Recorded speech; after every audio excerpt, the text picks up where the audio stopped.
To another episode of सौ का showdown. आज आपका होस्ट थोड़ा चेंज हो गया है। मैं हूँ Smriti Sharma, your senior mentor Legal as.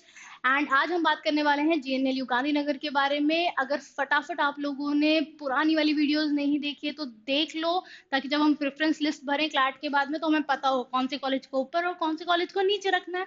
ठीक है, so let's start of with the very first slide, that is the things जो कि हमें जीएनएलयू के बारे में ऑलरेडी पता है। ठीक है, ये सारी चीजें अगर हम नॉर्मल गूगल भी करेंगे जीएनएलयू के बारे में, अगर आपने थोड़ा बहुत कोशिश करी होगी अपने एंड पे कि यार मुझे जीएनएलयू जाना है, मुझे उसके बारे में पता करना है, तो वो आपको मिल जाएंगी। जैसे कि GNLU was established in 2003, location was location is Gandhinagar, Gujarat. CLAT process के थ्रू हम एडमिशन लेते हैं। एलिजिबिलिटी बेसिक है, जो कि बाकी एनएलयूज में भी प्रिवलेंट है कि 45% आपके मार्क्स होने चाहिए जनरल कैटेगरी, ओबीसी कैटेगरी और पीडब्ल्यूडी में, और 40% मार्क तक और या फिर इक्विवेलेंट कोर्सेज में अलाउड है एसटी एससी कैटेगरी में। कोई अपर लिमिट नहीं है एज की यूजी प्रोग्राम के लिए। लास्टली, कोर्सेज कौन से ऑफर करता है। अब बाकी सारे एनएलयू में बहुत लिमिटेड कोर्सेज हैं, बीए या फिर एट मैक्स बीबीए, पर जीएनएलयू के केस में ये कोर्सेज वेरी कर जाते हैं और बहुत सारे कोर्सेज आपको जीएनएलयू देता है। तो यहाँ आपको एक बहुत इंपॉर्टेंट चॉइस फैक्टर मिलता है कि नहीं यार, मुझे अगर बीए बीबीए नहीं करना है, मैं साइंस बैकग्राउंड से हूँ, मुझे ऐसा लग रहा है कि मुझे बीएससी में जाने की इच्छा है, पर क्या वो लॉ के साथ में सही रहेगा नहीं रहेगा, कैसे पढ़ाएंगे, तो GNLU is the right place for you in that matter. So BA, BCom, BBA, BSc and BSW LLB. BSW LLB is Bachelor's in Social Work. तो इस तरीके के कुछ इंटीग्रेटेड कोर्सेज हैं जो कि जीएनएलयू प्रोवाइड करता है। उसके अलावा एलएलएम बेसिक जीएनएलयू जो देता है वो है कॉर्पोरेट एंड बिजनेस लॉ में, कॉन्स्टिट्यूशन एंड एडमिनिस्ट्रेटिव लॉ में, क्रिमिनल एंड सिक्योरिटी लॉ में एंड आईपीआर में। ठीक है, सो ये कुछ प्रोमिनेंट स्पेशलाइजेशन है एलएलएम के। सो ये इंफॉर्मेशन हमें पता है, कि यार जीएनएलयू ये सारी चीजें देता है, यहाँ पे है, यहाँ पे तब स्टैब्लिश हुआ था एंड सो व्हाट। पर अब आगे अगर अपन बात करें तो जीएनएलयू के इंफ्रास्ट्रक्चर पे सबसे पहले बात करते हैं कि यार हम 5 साल अपनी जिंदगी के वहां पे गुजारने वाले हैं, तो ये तो पता हो कि कैंपस कैसा है, कैंपस में क्या क्या एमिनिटीज हैं, क्या क्या फैसिलिटीज हैं जो कि हम एंजॉय कर सकते हैं हमारी 5 साल की जर्नी में। तो सबसे पहले 50 एकड़ का कैंपस है जिसमें एक अकेड ब्लॉक है। उसके अलावा classrooms, library, canteen, health centre, facility quarters and clean and well maintained hostels for both male and female students. Generally कुछ कॉलेजेस होते हैं जो कोएड हॉस्टल्स भी देते हैं, पर यहाँ पे इस केस में थोड़ा सेपरेट है, मेल के अलग और फीमेल के अलग हॉस्टल्स हैं। उसके अलावा स्पोर्ट्स फैसिलिटीज हैं जिसमें जिम्नाजियम है, आपकी cricket field, football, tennis, basketball. ये एक बहुत यूनिक सा फीचर है जीएनएलयू के बारे में कि जीएनएलयू स्पोर्ट्स को बहुत ज्यादा अपलिफ्ट करने में बिलीव करता है, और इसलिए जब एडमिशन प्रोसेस की भी बात होती है तो स्पोर्ट्स का एक कोटा डिफरेंटली दिया गया है। 4 स्टूडेंट उस बेसिस पे सेलेक्ट भी होता है। ठीक है, तो आप मेरे पीछे देख पा रहे होंगे कुछ अमेजिंग पिक्चर जीएनएलयू की, और देखकर थोड़ा सा तो लगा होगा कि हाँ यार, कैंपस तो बड़ा सही है, बड़ा ह्यूमंगस है, यहाँ इस कॉलेज में जाना तो बनता है। ठीक है, सो आप देख पा रहे हो, मैं थोड़ा सा स्लाइड में साइड में हो जाती हूँ ताकि आप बहुत आराम से इन वीडियोस को देख पाओ, इन फोटोज को देख पाओ। देखिए सर, कुछ क्लासरूम की फोटोज हैं और आपका जो फ्रंट आउटलुक है कि जीएनएलयू लगता कैसा है, इस तरीके से कुछ आपका कैंपस लगेगा अगर आप 5 साल यहाँ पे स्पेंड करते हैं या जीएनएलयू में आपका एडमिशन होता है पोस्ट योर क्लैट 2023। अब बात करते हैं हॉस्टल अकोमोडेशन की। कैंपस में घूमना फिरना है पर रहना तो हॉस्टल्स में है, तो किस तरीके से आपको प्रोवाइड किया जाता है, जैसे मैं आपको स्टार्टिंग में भी बता रही थी कि सेपरेट हॉस्टल्स हैं, मेल के अलग, फीमेल्स के अलग। जो फर्स्ट ईयर सेकेंड ईयर के स्टूडेंट्स होते हैं उनको शेयर्ड रूम में रहना होता है। उसके बाद में आपको ऑप्शन मिलता है कि आप ट्विन शेयरिंग में शिफ्ट हो सकते हो या फिर सिंगल रूम में शिफ्ट हो सकते हो। ये जनरली सारे एनएलयूज का ही कॉन्सेप्ट है कि इनिशियली आपको शेयर्ड रूम में रखा जाता है और फिर आपको टुवर्ड्स द एंड या final years of your preparation separate room दिया जाता है, बिकॉज वहां पे स्टडी का लेवल भी थोड़ा हाई होता है, आपको थोड़ा सॉलिट्यूड चाहिए होता है अपने रिसर्च पेपर्स पे काम करने के लिए, अपने सब्जेक्ट्स की स्टडी करने के लिए and so forward. Okay, hostel amenities की अगर अपन बात करें तो सारे स्टूडेंट्स को बेड, कबर्ड, चेयर, डेस्क जैसी बेसिक फैसिलिटीज दी जाती है, बट आपको ब्लैंकेट्स, पिलो कवर्स, कर्टन्स वगैरह अपने एंड पे लेकर आना पड़ता है हॉस्टल्स में, ये सारी चीजें नहीं दी जाती। इसके अलावा वायरलेस कनेक्टिविटी, वाईफाई की कनेक्टिविटी, इलेक्ट्रिसिटी की connectivity, hot water, laundry facilities वगैरह 24/7 अवेलेबल हैं जीएनएलयू के कैंपस में। ठीक है, सो सुनने में बढ़िया लगा होगा कि हाँ यार हॉस्टल्स तो एकदम सॉर्टेड है, हम अच्छे से रह सकते हैं वहां पे। और आपने कैंपस की फोटो भी देखी है, अगर आप नॉर्मल भी गूगल करेंगे तो आपको कुछ और हॉस्टल्स की फोटोज हो सकता है अपनी एलुमनाई या सीनियर से भी मिल जाए। तो जाने से पहले एक बार अपने एंड पे ये छोटी सी रिसर्च करके जरूर जरूर जाना, ठीक है, ताकि आपको वहां जाके कोई भी प्रॉब्लम नहीं हो। Now here are some of the major committees, management faculties जो कि हेड करती हैं प्रोमिनेंट चेयर्स और कमिटीज को। ठीक है, सबसे पहले इनमें हैं जो डायरेक्टर हैं अपने doctor S Shanta Kumar, professor doctor S Shanta Kumar, वो डायरेक्टर हैं। अब यहाँ पे थोड़ा सा चेंज, पिछले सारी वीडियोस में आप देखते आ रहे होंगे कि यार वाइस चांसलर होता है, वाइस चांसलर होते हैं, यहाँ पे डायरेक्टर हैं, और डायरेक्टर के बाद में आपके रजिस्ट्रार हैं डॉक्टर जगदीश चंद्र टीजी, रजिस्ट्रार भी हैं और असिस्टेंट प्रोफेसर ऑफ लॉ भी है। तो आप इनसे पढ़ोगे भी और इनसे एडमिन का काम भी करवाने की सोच सकते हो। ठीक है, इसके अलावा आपके डॉक्टर विराल मांड्या है, head of research and publication division, also assistant professor of management. Doctor Anjani Singh Tomar academic affairs की हेड हैं और एसोसिएट प्रोफेसर ऑफ लॉ है। Vikas Gandhi associate professor of law and doctor Avnish Bagi जो कि असिस्टेंट प्रोफेसर ऑफ लॉ है और आपके चीफ एग्जामिनर है। तो अपने एग्जाम से रिलेटेड कोई भी क्वेरी होगी तो आप इनको बहुत ज्यादा देखेंगे। ठीक है, फ्रॉम द डे आप सिट डाउन करते हो अपने एग्जाम के लिए टिल द डे आपका रिजल्ट आता है, चीफ एग्जामिनर ही इन चीजों के लिए रिस्पॉन्सिबल होता है। ओके, सो मूविंग अहेड, कुछ रैंकिंग की बात करते हैं। देखो बहुत मेजरली रैंकिंग पे डिस्कशन फ्रूटफुल नहीं होता जब एनएलयूज या किसी भी लॉ कॉलेज की बात होती है, बिकॉज ये सोल क्राइटेरिया नहीं है। ठीक है, हम इतनी सारी चीजों पे डिस्कशन करते हैं, ranking is one of the criteria. तो सोलली इस बेसिस पे कभी अपना कॉलेज सेलेक्ट मत करो। आगे वाली स्लाइड में भी आप देखोगे बहुत डिफरेंट डिफरेंट चीजें हैं जो आपको कंसिडर करनी चाहिए लॉ कॉलेज के बारे में। बट हाँ, बेसिक है कि रैंकिंग भी पता होनी चाहिए। सो एनआरआईएफ रैंकिंग 2021 की इसे 6th पोजीशन पे रखती है, इंडिया टुडे की रैंकिंग 2021 की 4th, और आउटलुक की रैंकिंग अगेन 4th पोजीशन पे रखती है। सो जीएनएलयू को हम एक्सपेक्ट कर सकते हैं कि हमेशा टॉप 5, टॉप 10 एनएलयूज में तो रहता ही है।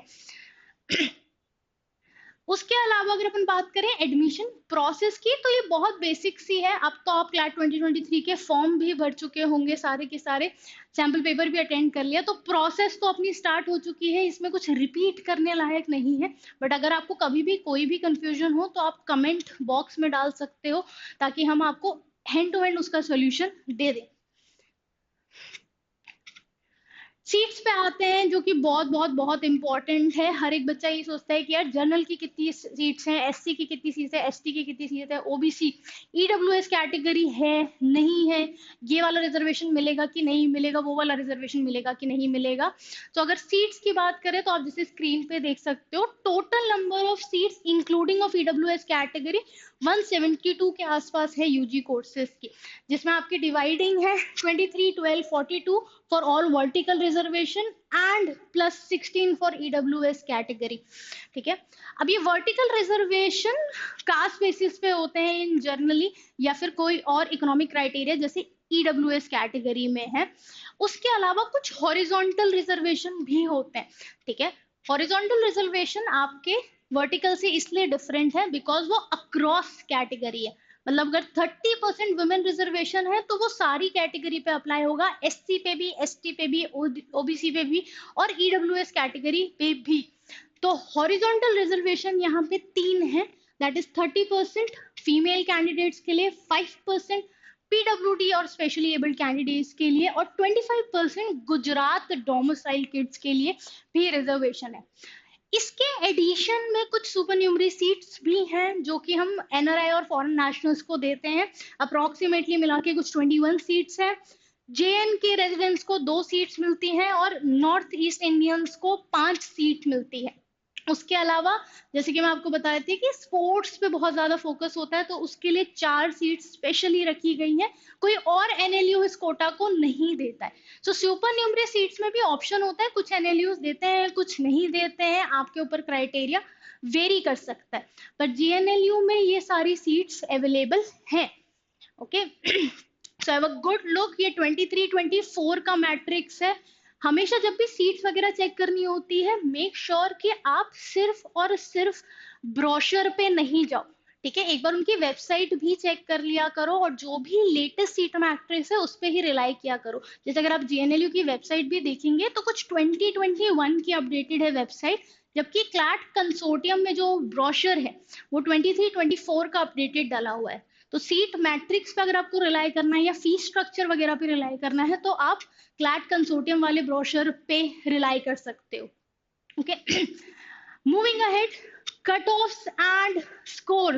देखो, कट ऑफ एंड स्कोर अब हमारे लिए बहुत ज्यादा इंपॉर्टेंट इसलिए हो गए हैं बिकॉज एग्जाम बहुत ज्यादा पास आते जा रहा है, तो हमें अपनी परफॉर्मेंस को देख कर थोड़ा थोड़ा जज लगना शुरू हो जाता है कि यार अब कौन से एनएलयू में जाने का एक्सपेक्ट कर सकते हैं।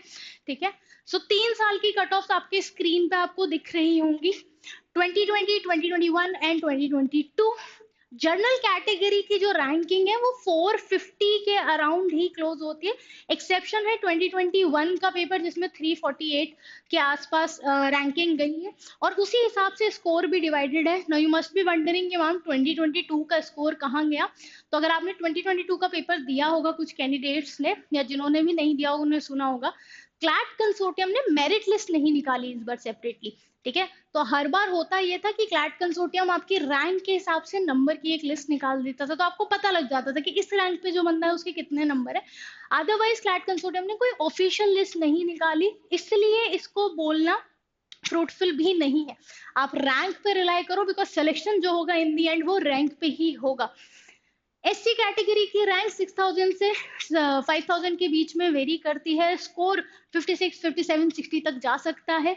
एसटी कैटेगरी की 11,000, 13,000, 12,000 तक की रैंक वेरी करी है, स्कोर 40, 47 के आसपास। एंड ईडब्ल्यूएस 2020 में था नहीं, 21 से स्टार्ट किया है, 1000 तक रैंक गई है। ठीक है, सो यहाँ से आपको एक टेंटेटिव आइडिया मिल जाएगा कि अगर मैं इतना स्कोर कर रहा हूँ, जैसे अगर मैं 85, 90 अबव स्कोर कर रहा हूँ तो मैं जेएनएलयू जनरल कैटेगरी में एक्सपेक्ट कर सकता हूँ। सिमिलरली बाकी की कैटेगरीज अगर इस तरीके से स्कोर कर रही है जिस तरीके से लास्ट ईयर का पेपर आया था, अगर लेवल ऑफ डिफिकल्टी उतना ही रहता है तो सिमिलर ही कट ऑफ जाती है। ठीक है, सो एक बार इस स्लाइड को पॉज करके अपने लिए स्क्रीनशॉट, एक मेंटल नोट जरूर बना लेना कि हाँ इतना तो मुझे करना ही है। अब बात करते हैं पैसे की। भाई पैसा कितना लगने वाला है। देखो, किसी भी एनएलयू की बात करोगे एक रेंज सेट है, 250 से लेके 3 लाख के बीच में आपकी एनुअल फीस होती है। ठीक है, सारे एनएलयूज की, और उतना ही हर एक एनएलयू चार्ज करता है। किसी की थोड़ी कम थोड़ी ज्यादा होगी, पर ऑन एन एवरेज 2.5 से 3 लाख के बीच में रेंज होती है। जीएनएलयू के केस में भी सेम है, आपके मेस चार्जेस वगैरह इंक्लूड करके 2,58,000 का इन लोगों ने इस बार सेमेस्टर एनुअल फीस रखी है फॉर द ईयर 23-24। अब इस वाली फीस में ना देखो बहुत सारे चार्जेस एडिशनल होते हैं जो आपको at the time of admission extra देने होते हैं, जैसे आपकी सिक्योरिटी अमाउंट हो गया या आपका एडमिशन फीस हो गया। ये वन टाइम पेमेंट होता है, आपको स्टार्टिंग में देने होते हैं, उसके बाद में ये दोबारा हर साल नहीं वेरी करते। तो ये फीस जो आप देख रहे हो ये ऐसा नहीं है कि 3 लाख हर साल या 2.58 हर साल रहेगी। ये कुछ कुछ अमाउंट कम हो जाता है जो वन टाइम पेमेंट के हैं, या जो सिक्योरिटी अमाउंट है वो सब आपका रिड्यूस हो जाएगा। फॉर द स्टूडेंट जो फॉरेन नेशनल कैटेगरी से बिलोंग करते हैं उनकी फीस अप्रोक्सीमेटली 1.38 लाख के आसपास होती है, plus 12,000 US dollars and 2,000 US dollar extra for development charges. तो क्यूमुलेटिवली इनसे इंडियन कैंडिडेट से अप्रोक्सीमेटली 1.5 एक्स्ट्रा पड़ती है फॉरेन नेशनल्स को ये फीस। ओके, सो आप किस कैटेगरी में बिलोंग करते हैं, किस कैटेगरी में अप्लाई करना चाहते हैं, उस हिसाब से आपकी फीस स्ट्रक्चर वेरी कर जाएगा। बट ऑन एन एवरेज सारे लॉ कॉलेजेस की इतनी ही होती है फीस। ठीक है, तो एकदम से सुन के ऐसे घबराना नहीं कि अरे यार क्या हो गया, इतना ज्यादा एनएलयूज क्यों चार्ज कर रहे हैं। यही एक बेसिक फीस स्ट्रक्चर है जो कि चला आता है। ओके, उसके अलावा अगर आपको अपनी फीस कम करानी है तो न्यूमरस एड एंड स्कॉलरशिप्स है जो जीएनएलयू देता है। ठीक है, कुछ बेसिक नेशनल पोर्टल की स्कॉलरशिप है जो सारे कॉलेजेस पे एप्लीकेबल है, इररिस्पेक्टिव आप किसी भी एनएलयू से पास आउट करो। तो नेशनल स्कॉलरशिप पोर्टल पे जरूर जाना अपने क्लैट के बाद में, और वहां पे देखना जो भी एप्लीकेशन ओपन हो और आप पे जो भी अप्लाई हो रही हो उसकी स्कॉलरशिप जरूर अप्लाई कर देना, ताकि आपको थोड़ा सा एक बेनिफिट मिल जाए कि हाँ यार मेरी 2.5 लाख की फीस हो सकता है 1.5 लाख रुपए ही रह जाए after scholarship. Okay, so make sure ये सारी चीजें अपन अपने एंड पे देखते रहें, कुछ मिस आउट नहीं हो। ओके, इसके अलावा जीएनएलयू की खुद की भी कुछ स्कॉलरशिप्स हैं, जैसे GNLU scholarship for student participation in national and international events. So कोई भी स्टूडेंट जो नेशनल इंटरनेशनल इवेंट्स में पार्टिसिपेट करता है, विनर रहता है या फिर बेस्ट रिसर्चर रहता है through out is journey of law college, उनको अलग से जीएनएलयू अपने एंड पे स्कॉलरशिप्स भी देता है। तो आप ये समझो कि आपको 5 साल पहले मेहनत करनी है ताकि थोड़ा सा एड ऑन हो जाए, और 5 साल थ्रू आउट मेहनत करनी है ताकि ऐसा नहीं हो कि यार 5 साल बाद एकदम कुछ भी नहीं मैंने काम किया तो भी चल रहा है। नहीं, आप और मेहनत करोगे, आप रिसर्च में जाओगे, इंटरनेशनल मूट कोर्ट कॉम्पिटिशन्स में भी जाओगे, तो आपको उसका भी एक एडेड बेनिफिट मिलता है। सो मेक श्योर कि वो 5 साल की जर्नी बहुत बहुत बहुत अच्छे से काउंट हो। Okay, Okay, so moving ahead, what extracurricular activities and awards you can expect in GNLU? देखो, सारे जितने भी 5 year integrated courses हैं उसमें ये फैसिलिटीज दी जाती हैं।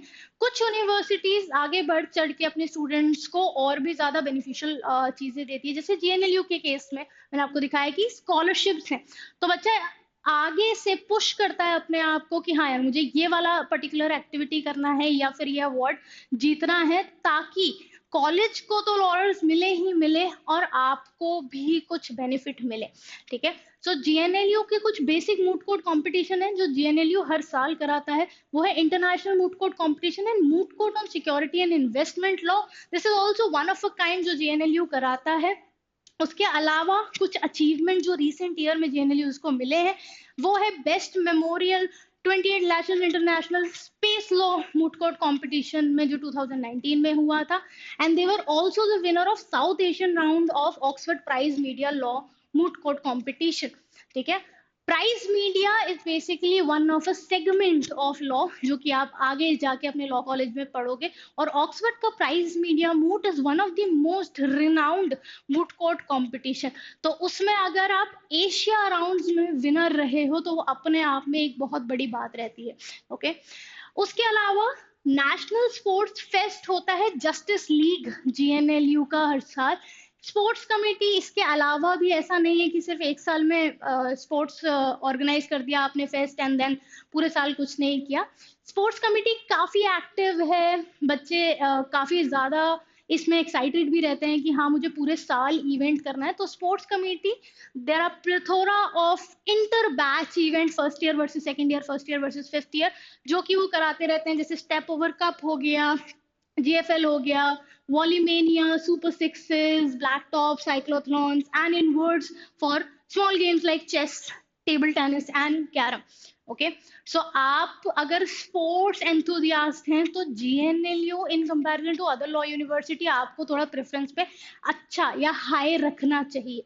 ओके, इसके अलावा एमयूएन्स भी हैं, लीगल एड सर्विसेज भी प्रोवाइड कराता है जीएनएलयू, यानी लीगल एड सर्विस हर एक एनएलयू की एक कमिटी होती है जो कि इस चीज को आगे से आगे पुश करती है। तो आप किसी भी एनएलयू में जाओगे कहीं ना कहीं वो लीगल एड सर्विसेज प्रोवाइड कराते हैं।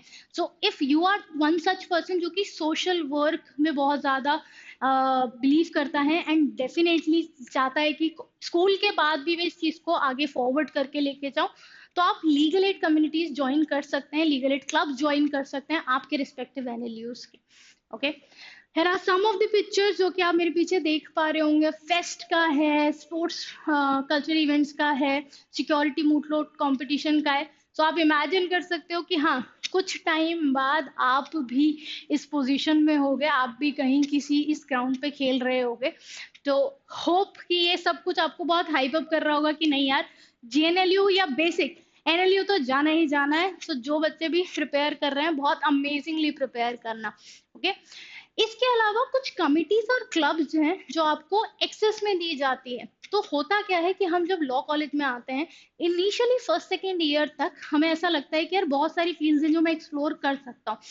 लेटर ऑन आपको फॉर एग्जांपल ऐसा लगे कि नहीं यार, मुझे क्रिमिनल लॉ में कुछ स्पेशलाइज करना है, या फिर मुझे मूटिंग में बहुत इंटरेस्ट है, या फिर मुझे ऐसा लगता है कि यार मुझे अपॉर्चुनिटी सेल या इंटर्नशिप सेल में पार्टिसिपेट करना है ताकि मैं बाकी सबकी हेल्प कर सकूं. मुझे डिबेटिंग में बहुत इंटरेस्ट है, मुझे एमयूएन्स, मॉडल यूनाइटेड नेशंस जो आपके होते हैं कॉम्पिटिशन, मुझे उनमें इंटरेस्ट है. उसके अकॉर्डिंग आपके पास ऑप्शन होता है, आप कमिटी के मेंबर बन सकते हैं. ठीक है, सो ये कमिटी के मेंबर बनना इज बेसिकली थ्रू आउट आप उसकी पूरी वर्किंग में हेल्प करोगे. सो आइडियली यही होता है, it's a little heads up and advisable कि अगर आप किसी भी वर्क में इंटरेस्टेड हो, तो आप first year, very first year, second year में ही कोई कमिटी ज्वाइन कर लो, ताकि थ्रू आउट 5 years आप उसके इन एंड आउट एक्सपीरियंस ले सको, और हो सकता है आप towards the end of fourth fifth year उस कमिटी के हेड भी बन जाओ. ओके, सो अपना चॉइस एरिया फर्स्ट ईयर में एक्सप्लोर करने के बाद में मल्टीपल कमिटीज जीएनएलयू देता है. आपके पास ऑप्शन है, आप किसी भी कमिटी को ज्वाइन कर सकते हैं. For of the example is GNLU का एकेडमिक सपोर्ट प्रोग्राम ग्रुप्स अलग हैं, जीएनएलयू की मूट सिक्योरिटी इन्वेस्टमेंट लॉ की कमिटी अलग है, मूट कोर्ट कॉम्पिटिशन्स की कमिटी अलग है, डिबेटिंग सोसाइटी अलग है, मॉडल यूनाइटेड नेशंस की कमिटी अलग है जो एमयूएन वगैरह कंडक्ट कराती है कॉलेज के लिए, जहाँ से पार्टिसिपेंट भेजती है, स्पोर्ट्स कमेटी अलग है, लीगल सर्विस कमेटी अलग है.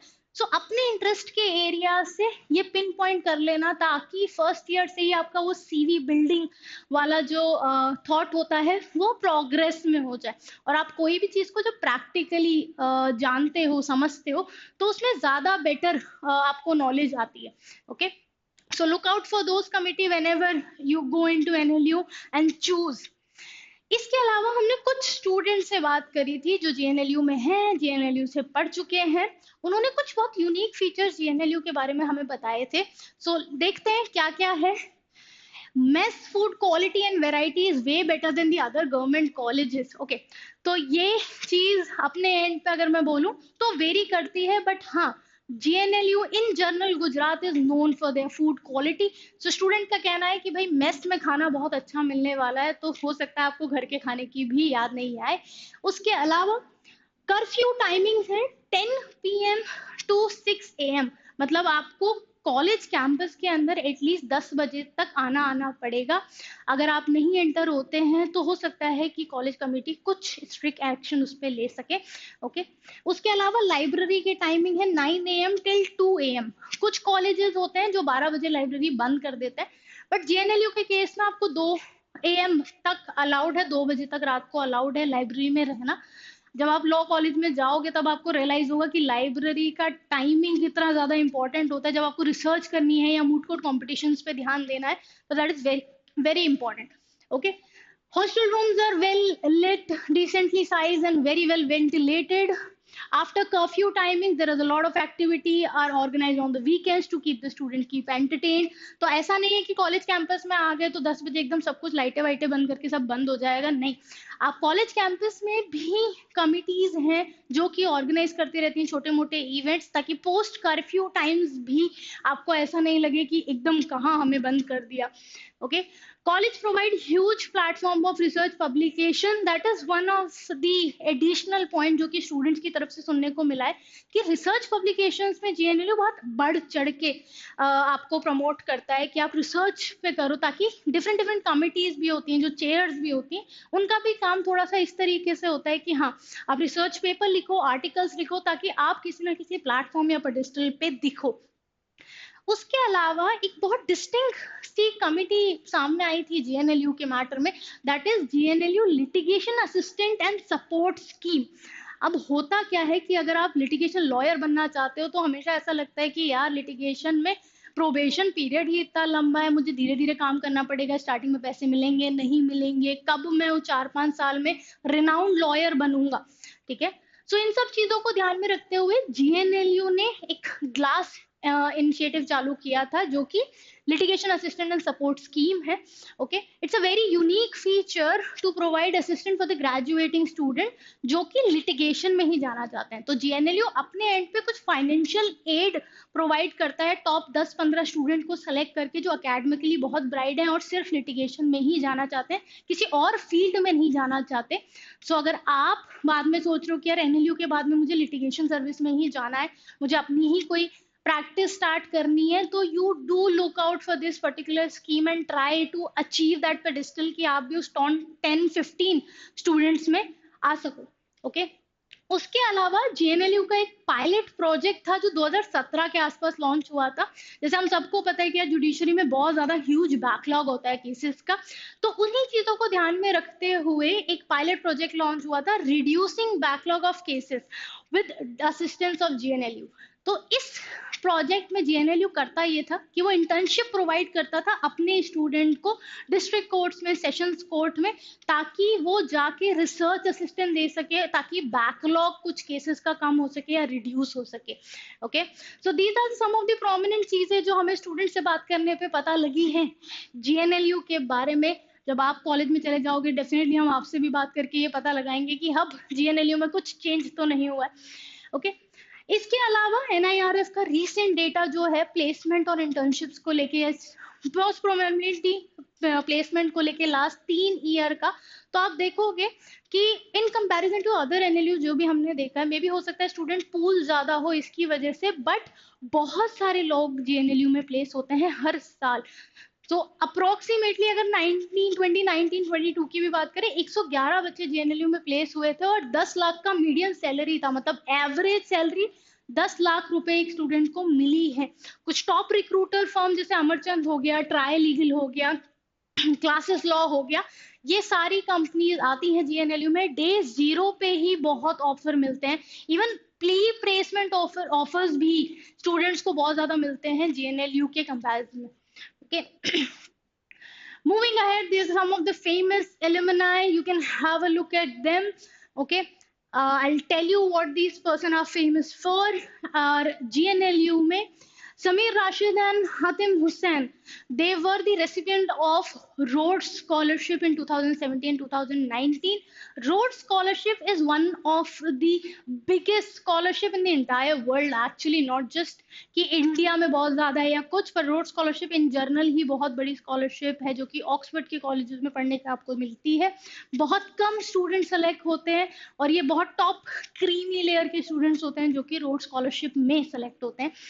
इसके अलावा Arnaz Nizami and Hatim Hussain also receive Shivnam scholarship in 2019। So आप देख सकते हो कि जीएनएलयू में ऐसा नहीं है कि सिर्फ स्पोर्ट्स फैसिलिटीज हैं या फिर स्टूडेंट्स सिर्फ और सिर्फ खेल में या फिर फेस्ट में या फिर इन कल्चरल एक्टिविटीज में ही होते हैं। आपको अकेडमिकली भी बहुत ज्यादा अप स्केल किया जाता है ताकि आप इस लेवल पे पहुंच सको, इतनी बड़ी बड़ी स्कॉलरशिप्स अचीव कर सको। मोहित रोहतांगी of batch 2018 and Kritika Krishnamurthy was or has been enlisted in the Forbes Legal Power list of 2020 as the top 2 among the top 10 lawyers of the entire world.